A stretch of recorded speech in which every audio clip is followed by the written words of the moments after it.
শিল্পনগরী খুলনায় স্বাধীনতার পূর্ব সময় থেকেই গড়ে ওঠে শিল্প কারখানা। ৮০-র দশকেও হাজারো মানুষের কর্মচাঞ্চল্যে মুখর থাকত শিল্প এলাকাগুলো। লোকসানের কারণ দেখিয়ে ২০২০ সালের ২রা জুলাই রাষ্ট্রায়ত্ত ৭টি পাটকল বন্ধ করে দেয় বিজেএমসি।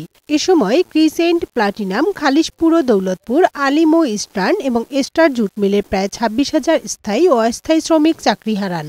খুলনা নিউজ প্রিন্ট মিলটিও একই কারণে ২০০২ সালের ৩০শে নভেম্বর বন্ধ ঘোষণা হলে চাকরি হারায় ৩,০০০ শ্রমিক।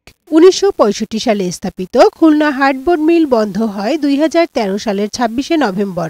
দাদাম্যাস ফ্যাক্টরিটি ২০১০ সালে বন্ধ হয়।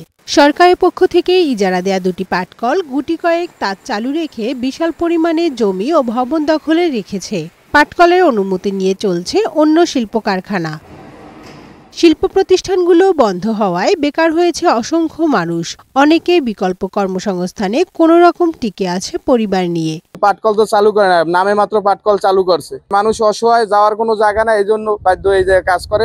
একটা শ্রমিক কম করে ২ থেকে ৩ লাখ টাকা করে পাওনা আছে। এদের দাবি রাষ্ট্রীয় মিল রাষ্ট্রীয়ভাবে চালাতে হবে, শ্রমিকের সকল বকেয়া টাকা দিতে হবে। ভুক্তভোগীরা দীর্ঘদিন আন্দোলন সংগ্রাম করলেও চালু হয়নি বন্ধ কলকারখানা।